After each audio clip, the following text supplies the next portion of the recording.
Prazer tê-la conosco, viu? É sempre muito bom. Prazer. Bom dia. Que delícia, casa cheia, domingão, coisa boa. Deu uma refrescadinha, né? Tiramos as roupas do guarda-roupa, mas já vamos guardar de novo, que já vai esquentar de novo. É sempre uma alegria estar aqui com vocês, na companhia de queridos irmãos de doutrina, do Evangelho de Jesus. Então, vamos juntos hoje pensar um pouquinho, começar a refletir sobre o tema saúde e espiritualidade. O que a doutrina espírita, o que o nosso mestre querido nos trouxe para que fizesse luz em nós a compreensão de como ter uma vida saudável, de como ter uma vida plena que nos favoreça a evolução espiritual.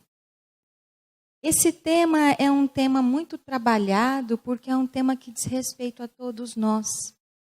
Todos nós queremos ser saudáveis. Pelo menos deveríamos. Mas há aqueles que não, e a gente vai ver um pouquinho sobre isso.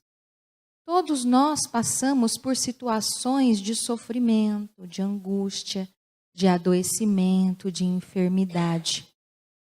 Tirando aquele bebezinho ali, talvez, mas todos nós, nesse processo encarnatório, já adoecemos. Já vivenciamos alguns momentos de fragilidade física, mental e emocional. Então, para a gente aquecer os motores, no capítulo 19 do Evangelho segundo o Espiritismo, a gente lê assim, lá no item 5. O poder da fé recebe uma aplicação direta e especial na ação magnética. Guarda essa palavra porque ela é importante. Por ela, o homem age sobre o fluido. Já ouviram falar de fluidos? Nós vamos falar deles também. Que é o agente universal. Através da fé, se modifica as qualidades e lhe dá uma impulsão, por assim dizer, irresistível. Por isso, aquele que há um grande poder fluídico normal junta à fé ardente, pode, em momentos estranhos, ter uma cura. E esses elementos que passariam a chamar de prodígios. Tal o motivo porque Jesus disse aos seus apóstolos: se não te curastes, é que não tinhas fé. O que tem isso a ver com saúde? O que tem a ver a fé com a cura e com a espiritualidade? Então vamos juntos. Quando a gente fala de saúde, o que a gente está falando? A princípio, o que a gente pensa? Num corpo que está saudável, que não está doente. Ou seja, um corpo que está em silêncio, um corpo que está silencioso. Por exemplo, está lembrando que tem um rim agora? Quem acordou e falou, nossa, eu tenho um rim, estou percebendo meu rim aqui. Não, porque se ele está saudável, ele está em silêncio, ele está funcionando, ele está em equilíbrio. Quando dói, que é o fenômeno da dor, é uma sinalização de que algo não está legal no nosso corpo. Então, a dor é um indicativo de que não existe saúde ou existe um prejuízo. E a gente começa a atentar para aquela parte do corpo e olhar para ela e dar mais atenção. A saúde, o termo saúde vem do grego salude, sólido, inteiro, que era a ideia que se tinha da vida enquanto corpo físico. Nós nos identificamos com o corpo material e acreditamos que a saúde esteja ligada estreitamente ao corpo físico. Mas a humanidade evoluiu e passou a ter conhecimentos e entendimentos que, além do corpo físico, existe algo a mais. Desde lá, os indianos, no Bhagavad Gita, o shintoísmo, alguns escritos dos fenícios, dos helenos, até a Torá judaica, o próprio cristianismo, mas com mais luz, com Allan Kardec na França, quando nós vamos ter a clareza de que corpo e espírito formam uma integridade. E se não existir espírito, o corpo volta para a terra. Porque, como diz o apóstolo Paulo, é o espírito que vivifica.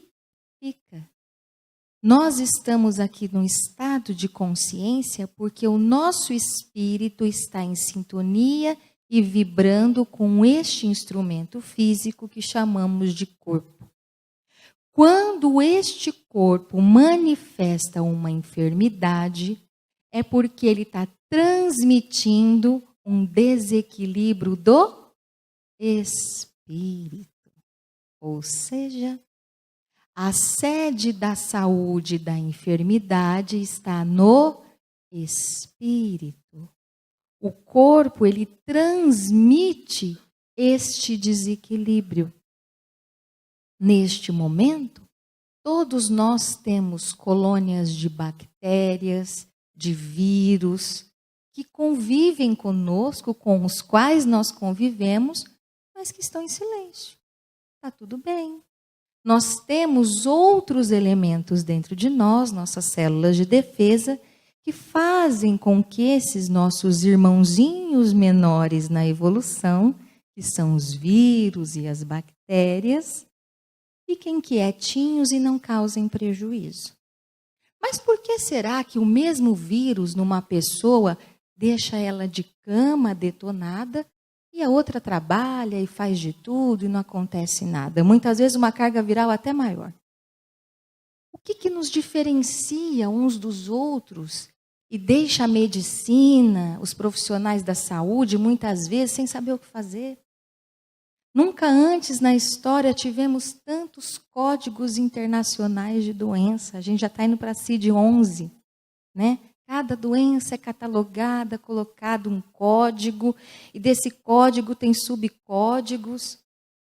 Como a gente foi capaz de produzir tanta confusão nas nossas vidas? E nos trazendo tanta dificuldade, tanto sofrimento interior. Nos identificando com o corpo, agredindo o nosso corpo, embora o nosso discurso seja: eu quero ser saudável, eu quero ter saúde. Só que nós nos comportamos de uma forma que nos conduzem sempre à doença e à enfermidade, ao sofrimento. Somos muito confusos, somos muito contraditórios. E Jesus, onde entra Jesus nessa história? Todo o Evangelho do Cristo é um tratado universal e atemporal de saúde integral. Por quê? Porque o Mestre nos trouxe as informações necessárias para que, através da sua vivência, nós tivéssemos saúde. Como assim? Quando Jesus fala de perdão, o que tem a ver o perdão com a saúde física? A ciência hoje começa a tatear a relação das emoções, dos pensamentos, com os processos de enfermidade. Essa ciência chama-se psicossomática. Mais além dela, tem a teoria do estresse, todos os estudos que envolvem a depressão e as doenças psiquiátricas, que aos poucos vão convergindo para a compreensão de que a saúde está relacionada com a nossa atitude mental, com os nossos pensamentos. O espírito é o capitão desse barco que é o corpo. E são os nossos pensamentos que vibram em frequências específicas, que se transformam em emoções e se materializam em atitudes, em palavras, em comportamento. Por isso que Jesus disse, a boca fala daquilo que o coração está cheio. E muito mais prejudicial é aquilo que sai da boca do homem, não aquilo que entra nela. Jesus, com essas falas, está nos sinalizando de que é no terreno da alma que começa o tratamento, a cura ou os processos de adoecimento. E é neste terreno que precisamos trabalhar e observar. Muitas das vezes, e frequentemente, quando nós adoecemos, a primeira coisa que nós pensamos, porque estamos ainda apegados ao corpo, é focar em qual parte do corpo está doendo, procurar um remédio para parar de doer, para parar de infeccionar e se livrar daquele sofrimento. Legal, isso é muito importante. Mas aquela enfermidade física é uma sinalização de algo que está dentro de mim, manifestando no corpo. Está na hora da humanidade começar a despertar que o nosso corpo é vibração, que os nossos pensamentos são vibrações, são frequências. E cada frequência específica reverbera em sintonia com frequências semelhantes. E eu atraio e repilo as coisas que estão em sintonia ou não comigo, com o meu mundo interior.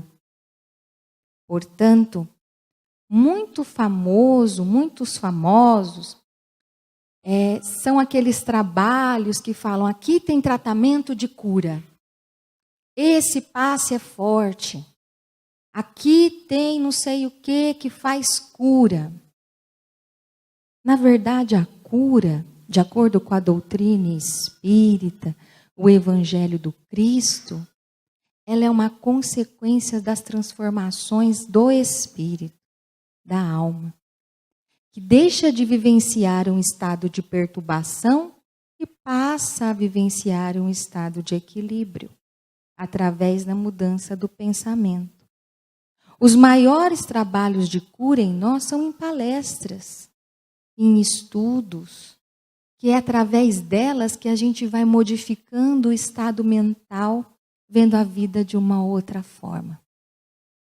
Quando Jesus fala de compaixão, de perdão, tolerância, se alguém te convida a andar 1000 passos com ele, anda mais 10.000.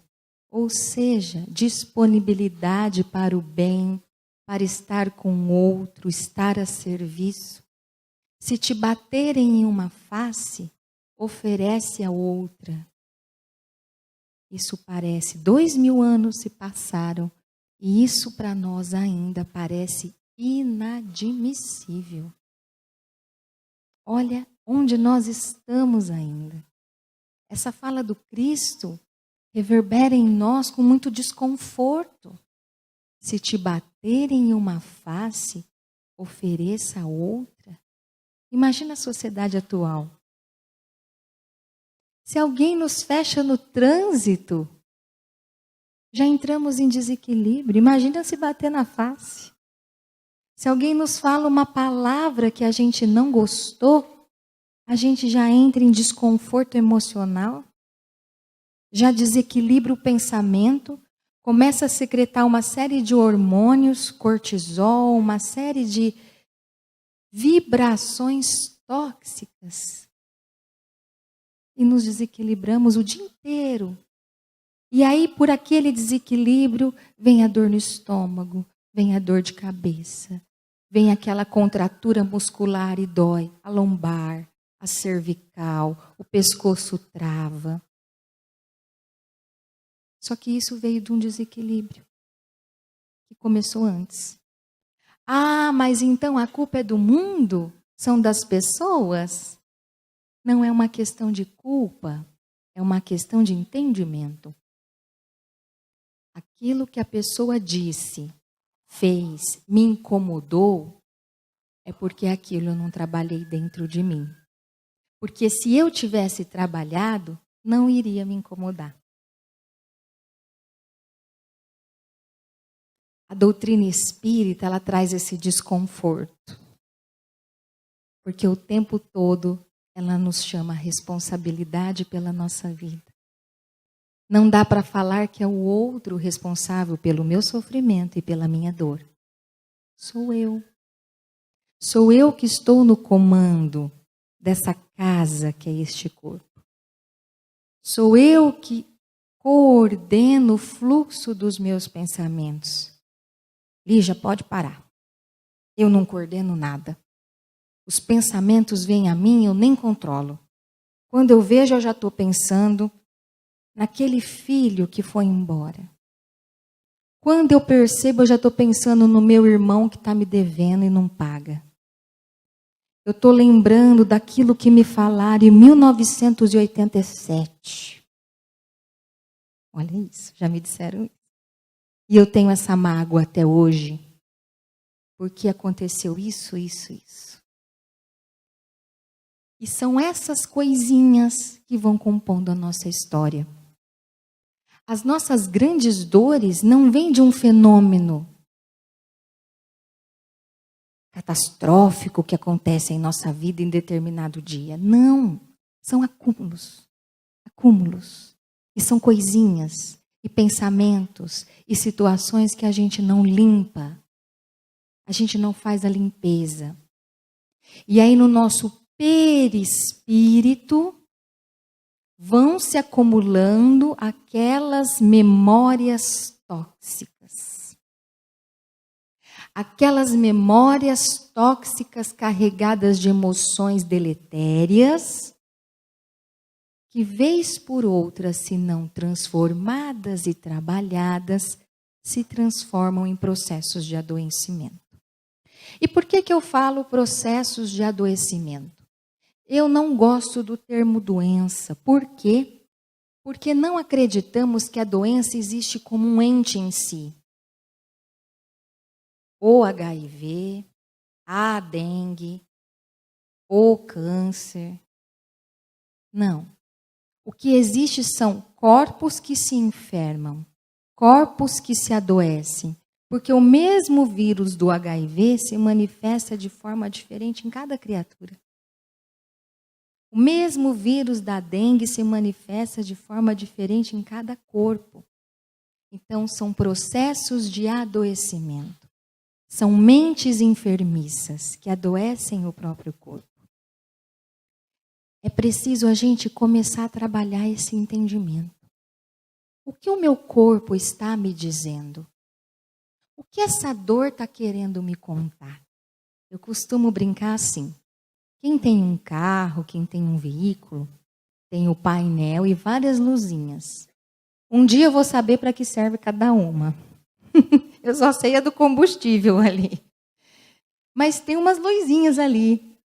Tem uma que parece um olhinho, tem uma que eu não sei nem o que é, que acende, eu já vou no mecânico que ele sabe.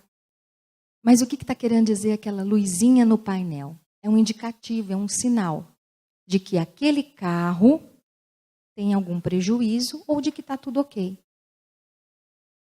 A dor no corpo, o sofrimento é essa luzinha do painel. E o que a gente faz? Sai correndo para apagar a luzinha. Mas não descobre o porquê que ela está acesa. Não adianta eu apagar a luzinha do óleo e não trocar o óleo. Vai fundir o motor. Tem que ir lá tirar o óleo velho. É isso, né, gente? Tem que colocar um óleo novo para o motor continuar funcionando. Adianta apagar a luz? Tirar aquele sinal de incômodo? Se eu não resolver o problema? É isso o sofrimento em nossas vidas. É por isso que dói. É uma sinalização. Está doendo é porque eu não estou amando. Está doendo é porque eu não consegui perdoar. Está doendo é porque eu fui agressivo, orgulhoso e egoísta. Se está doendo é porque eu não estou sabendo ter compaixão. E se está doendo muito, muito, é porque eu estou vivendo um intenso processo de vaidade e não consigo aceitar a vida como ela é. Não consigo aceitar as pessoas como elas são. Porque eu acho que as coisas têm que ser como eu quero. Isso é o egocentrismo. Egocentrismo, estou no centro.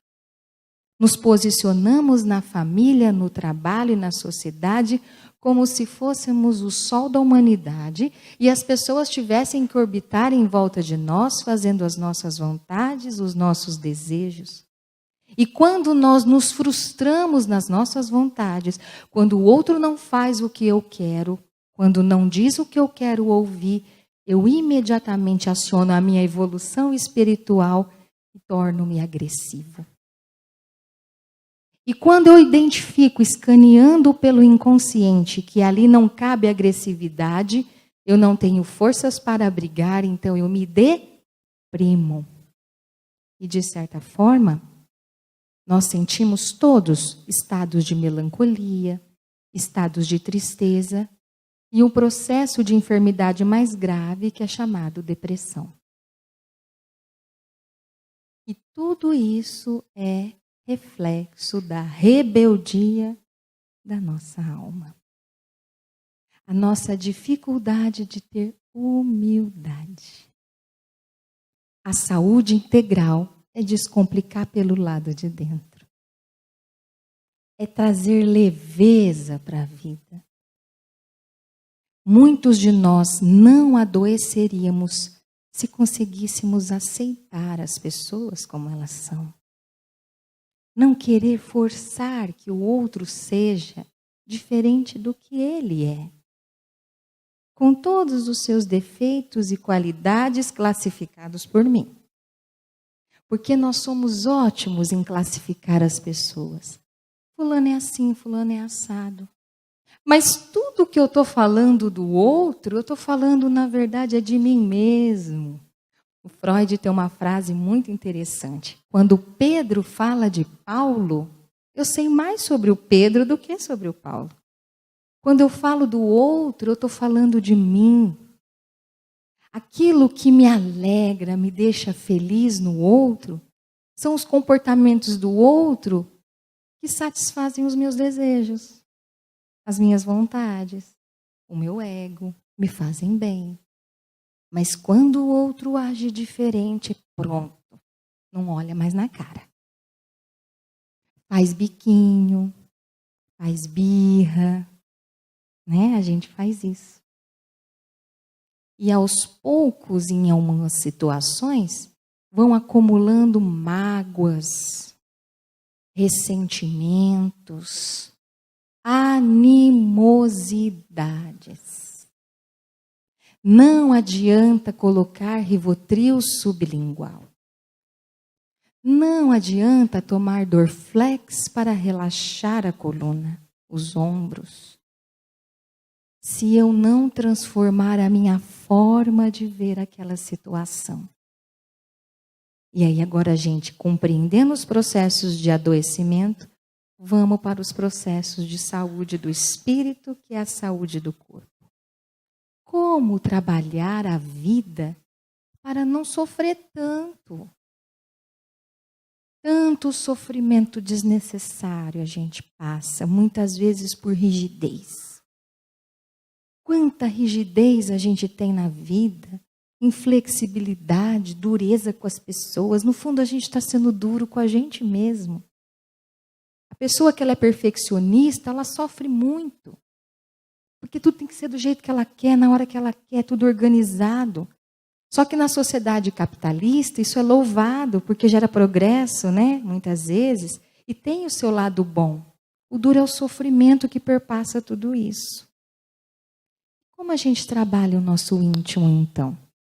Porque se a saúde integral é descomplicar pelo lado de dentro, vamos começar esse trabalho, então. Transformando os pensamentos. Fazendo diariamente, como fazia Santo Agostinho, uma faxina mental. Viver é trabalhar. Trabalhar o próprio coração. E quando eu estou bem, onde eu estou está bom. Percebe? Quer ajudar a humanidade, quer fazer a caridade, começa pelo teu coração. Começa pela tua transformação interior. No Evangelho de Mateus, Jesus nos traz o maior ensinamento da lei.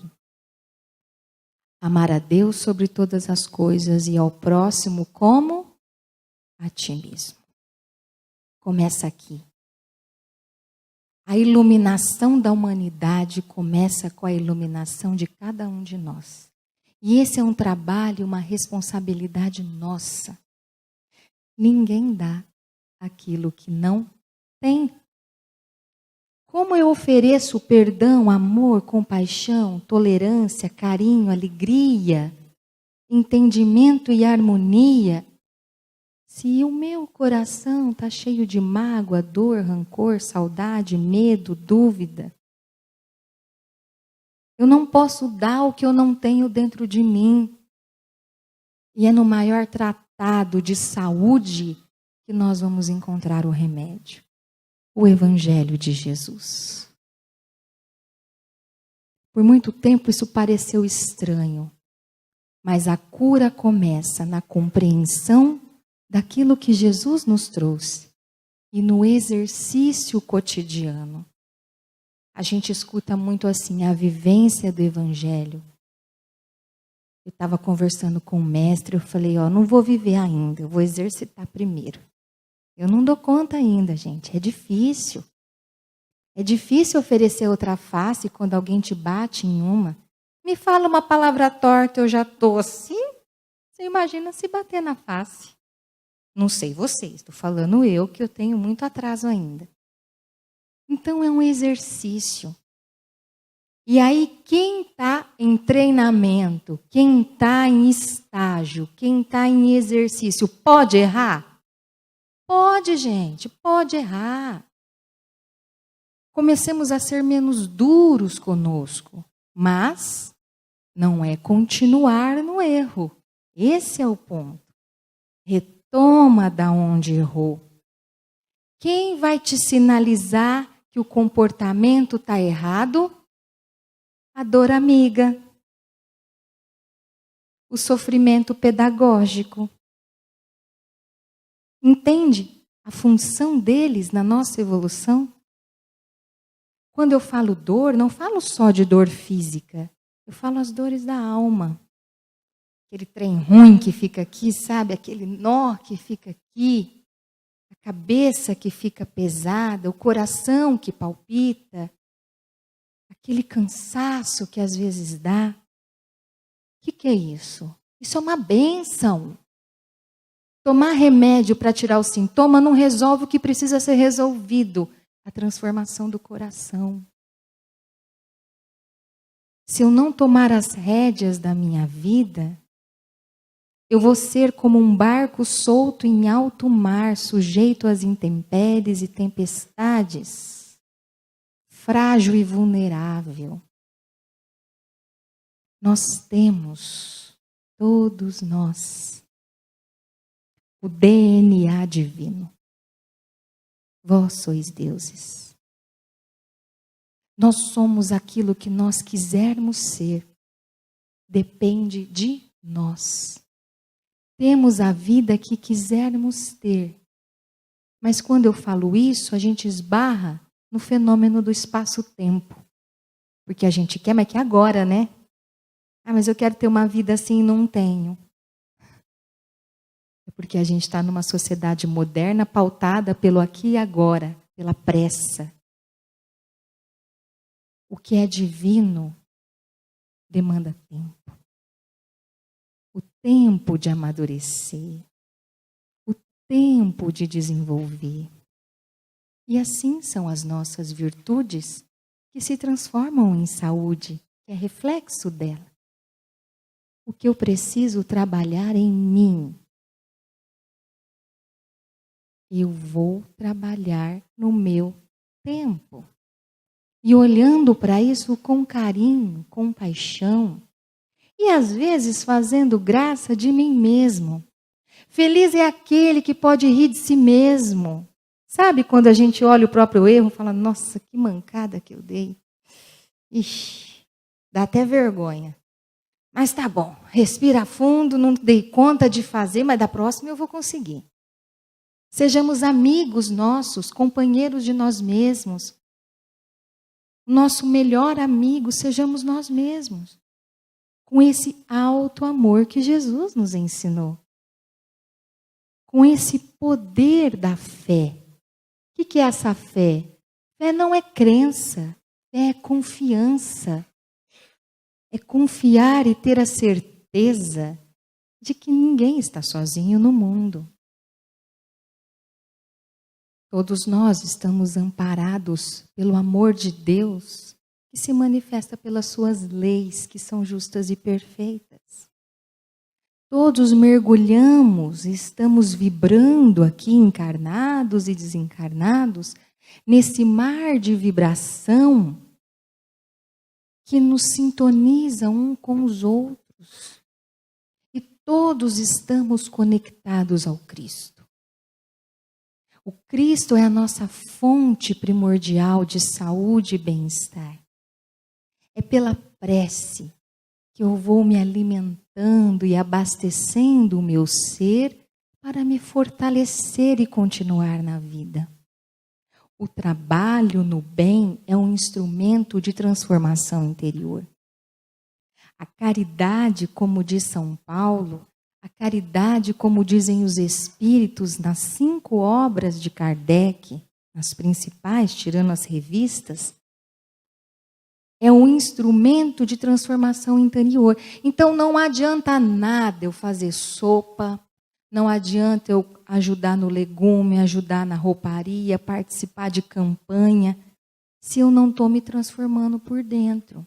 A ideia é a transformação interior.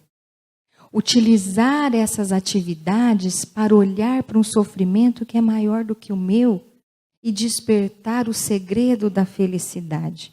Nossa, parece palestra de coaching, né? Segredo da felicidade. Mas isso faz toda a diferença em nossa vida. É essa palavra aqui, ó. Gratidão. Quer ter saúde, seja grato. A gratidão é um estado de consciência espiritual da criatura que compreendeu a infinita bondade de Deus e que tudo o que nós temos é benesse do Pai. Quanto você pagou por esse corpo? O que você fez de fato para merecer a família que você tem, o lar que você mora, todos os órgãos funcionando? E se não tiver algum funcionando, aqueles que ainda estão. O que você fez para merecer a luz dos olhos que me vem esta manhã? O que você trabalhou na seara do Cristo para ter o mérito de ouvir hoje essas palavras e poder ouvir? Nós não trabalhamos a gratidão, achamos que tudo é obrigação, que as pessoas têm obrigação de fazer as coisas para a gente, que o outro é obrigado a me amar, que o outro tem que me servir no supermercado, na lojinha, no trânsito. Nós ainda somos muito arrogantes.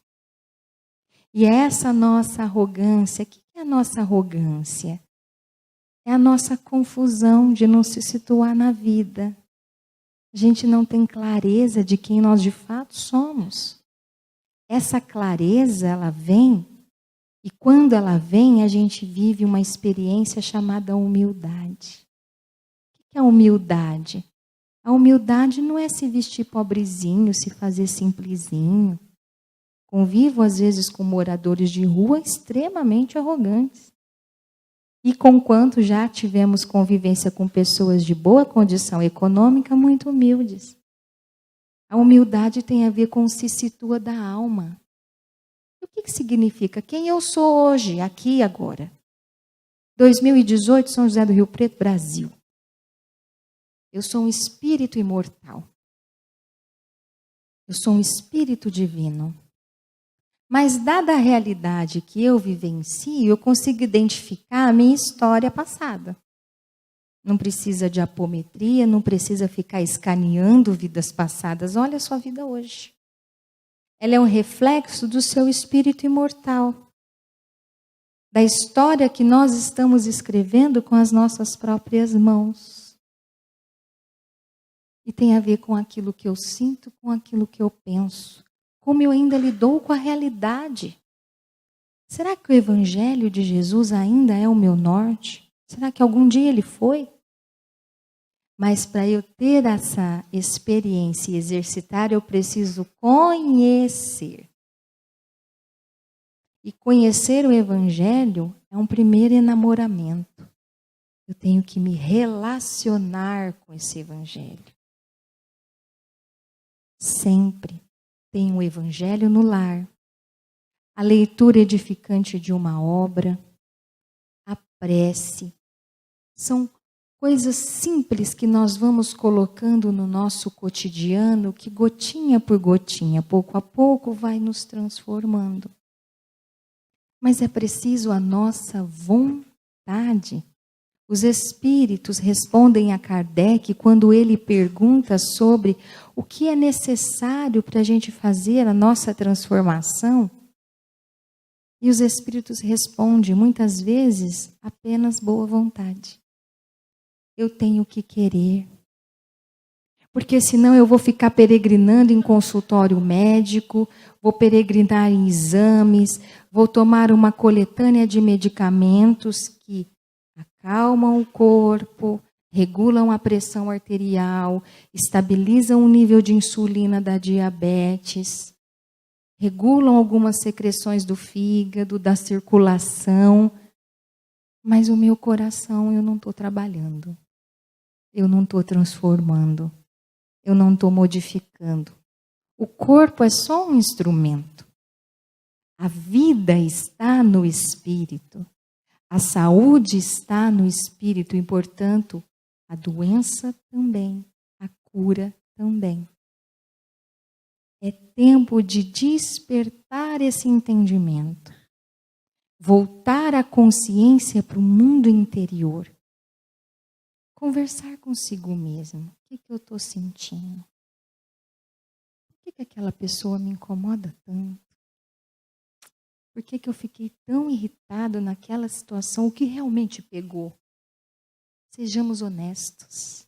Aí começa o processo de cura. Em casa, quietinho. Ninguém precisa saber. Eu fiquei irritado porque, na verdade, eu não gostei que ela falou isso, não gostei que ele fez assim, porque, no fundo, eu sou orgulhoso.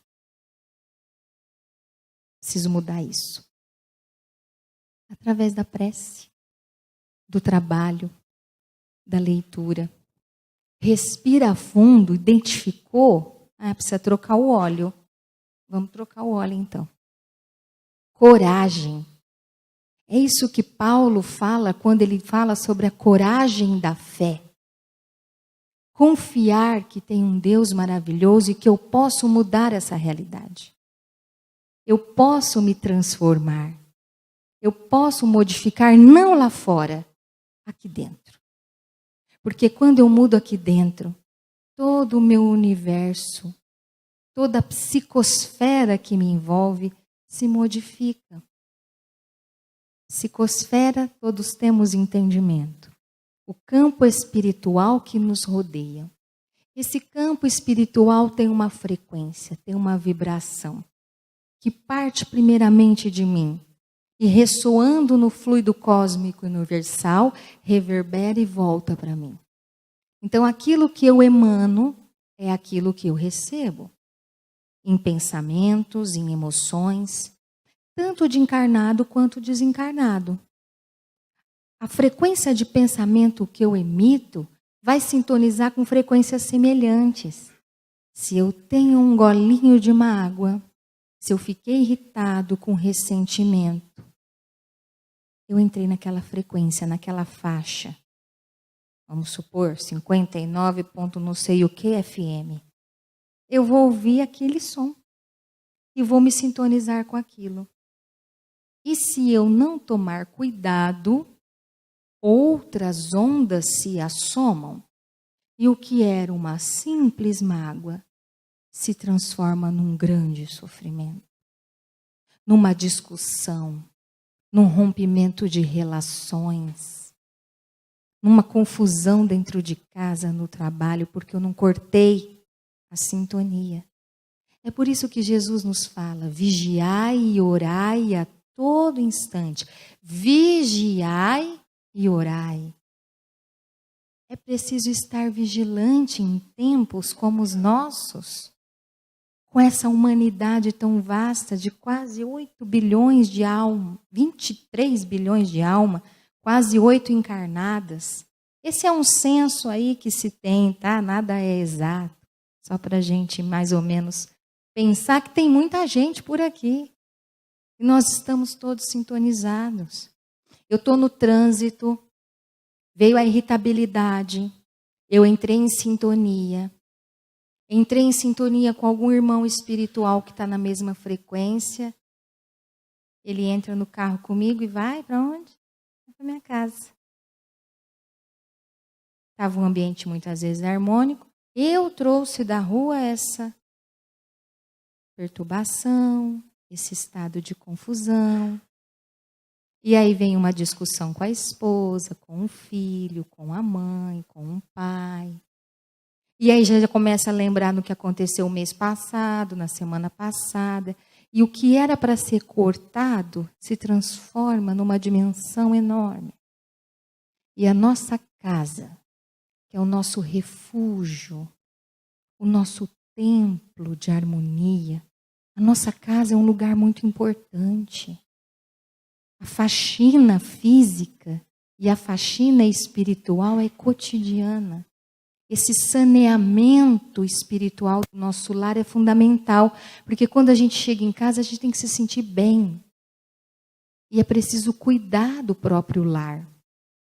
O evangelho é aquele faxinão que a gente faz durante a semana. Mas a oração diária dentro do lar é muito importante. É através dela que a gente vai convidando, encaminhando aquelas companhias que muitas vezes a gente mesmo trouxe. Fez uma prece à noite, voltou ao equilíbrio, aquelas energias que eu trouxe da rua, o nosso anjo da guarda, os espíritos amigos, os familiares, vão recolher esses irmãos e encaminhar, vão auxiliar. Percebe quanta coisa envolve a nossa saúde, a nossa cura e a nossa vida? É um tema complexo. Hoje a gente só fez um pequeno rastreio de alguns pontos que a espiritualidade nos intuiu como importantes, mas tenhamos a consciência de que a nossa felicidade e a luz que a gente quer ver brilhar na nossa vida começa dentro do nosso coração, dos nossos pensamentos. E é lá, nessa casinha da alma, que a gente tem que trabalhar. Que Jesus nos auxilie sempre nessa jornada linda. Um bom domingo a todos. Muito obrigada.